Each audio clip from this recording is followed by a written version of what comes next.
What's up, ladies and gentlemen? I'm Aerons. This is the Wrestle Plug YouTube channel. I'm still ill as shit, so you're going to have to deal with his voice being a bit grainy and a bit whiny. We're here to talk about WWE Raw, which went down a few hours ago. So, WWE Raw opens with the Bloodline. We're the ones, you the twos. Especially the Frankie T's of the world, if you understand my meaning. Cunt! You're shit at dying, you know that. Bloodline's out to brag. They're interrupted by Judgment Day, who say, yo, we run Raw. Bloodline says, we run WWE. Judgment Day says, yeah, but we run Raw. And we are the best tag team. And then the Usos basically list off literally every tag team in the company and say, lockdown, bitches. Including you and your dumbass dad. Prison Dom is still chatting shit. It's kind of funny, but I can see it getting old very, very quickly. But this is building to next week's special Raw 30th anniversary spectacular where they're going to face each other for the tag titles. Yeah, it's kind of a good idea. It's interesting. It's like the two big powerful factions, isn't it? You know, the Bloodline kind of run the whole of WWE, but Judgment Day have been rather quietly dominating on Raw and racking up wins. So yeah, it's good stuff. Also, Rhea Ripley squaring off with Solo Sikoa definitely gave me a rager. Stop. My penis can only get so erect. Are we going to get Solo versus Dom? No, because apparently Mustafa Ali versus Solo was scheduled for the night, and then Mustafa Ali jumps in from behind, and then we get an impromptu match, even though apparently it was already set up. But we didn't find out that it was set up until halfway through the match, because it was apparently on WWE.com, which nobody fucking watches. Fuck off. Solo Sikoa and Mustafa Ali have a decent back and forth for a little bit. Ultimately, Solo Sikoa is just battering the shot of him. The Usos get up on the ring apron for no apparent reason other than to just be like, yo, we're back again. Because apparently we just disappeared for 5 minutes. No idea what happened there. Before they get a chance to celebrate Solo's win, out comes Kevin Owens. And he's batshit insane. And he starts lobbing chairs around and basically losing his shit and going radio rental. Seriously, I wish everyone had the Kevin Owens factor, which is let them loose, do their thing, and then just enjoy the rewards and reap the benefits of how good they are at what they do. But unfortunately, there's only about 4 or 5 guys in this company who can really do that promisingly without letting us down. The Royal Rumble is in less than 2 weeks, and we're looking forward to all the surprises, which is why WWE are spoiling them all for us by announcing that Cody Rhodes will return at the Rumble. We all knew that, but we were looking forward to hearing his music. Now you've taken the edge off it. I get it. You're trying to sell more pay-per-views. Sorry, premium live events. Whoever came up with that idea is a dumbass, by the way. But the bottom line is we watched the Royal Rumble for the organic excitement of who's coming out. And I'm sure there's still going to be surprises. But the internet is obsessed with spoiling everything. By the way, if you're one of these sad fucking marks who goes on Fightful every day, who actually reads the list of what's going to happen on Raw, what's the point of watching then? Like, Jesus, go outside. Fucking get a girlfriend. Get a job. Get some oxygen. Stop being a cunt. Kevin, stop being a cunt, mate. Apparently the Hurt Business might be a thing, but it might not be as well, because apparently MVP isn't very good at his job anymore. MVP used to be the most reliable part of that entire faction, and now he's just a complete goober running around falling over things. Street Profits versus Cedric Alexander and Shelton Benjamin was actually okay until MVP botched the ending by getting up on the ring apron and pulling, I think it was Cedric Alexander out of the way too late. Which just looked like shit, and then Dawkins has to stand there looking like a goober. Everything the Street Profits do, by the way, is fucking phenomenal, and they pick up the win thanks to MVP's weird interruption where he was trying to help the Hurt Business but wasn't, and then fucked him over accidentally, and that just made no fucking sense at all. A terrible, terrible piece of storytelling. Whoever wrote that, get in the bin. Oh, hi, thanks for checking in. I'm still a piece of garbage.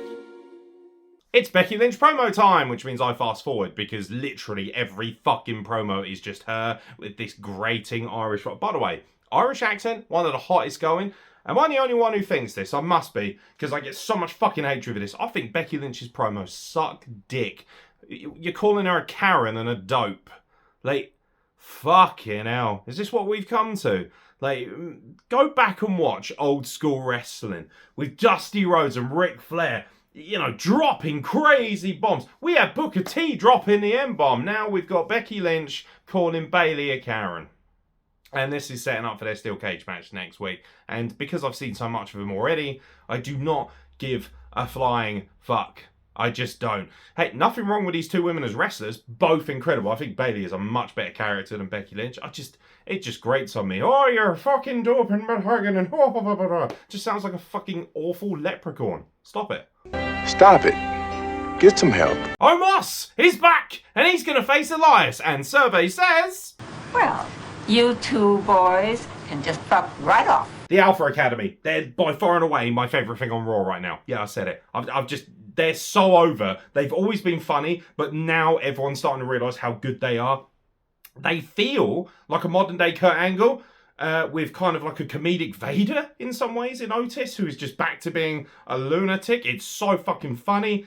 Their backstage promo was fucking phenomenal, where they're winding up the Judgment Day, especially Dom, especially Otis just standing in the back going, oh yeah. It's just fucking funny. It's entertaining. It's organic and it's amusing and it's good shit and I love it. And by the way, their match against Judgment Day was an absolute fucking banger.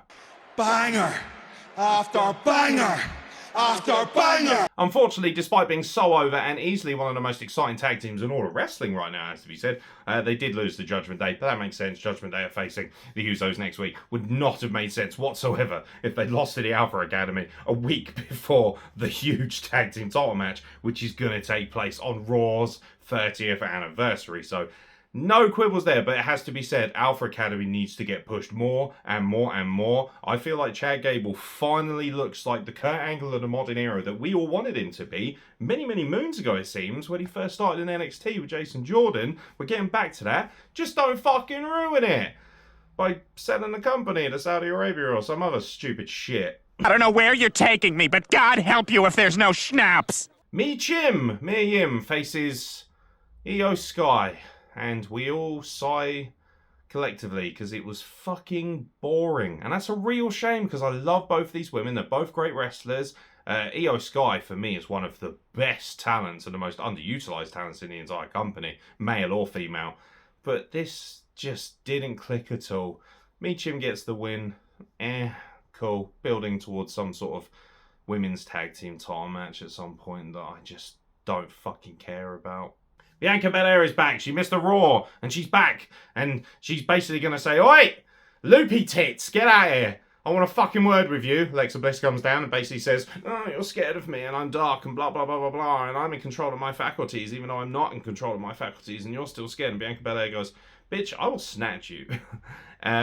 Basically says, hey, you want a title match or Royal Rumble? And she goes, yeah, sure.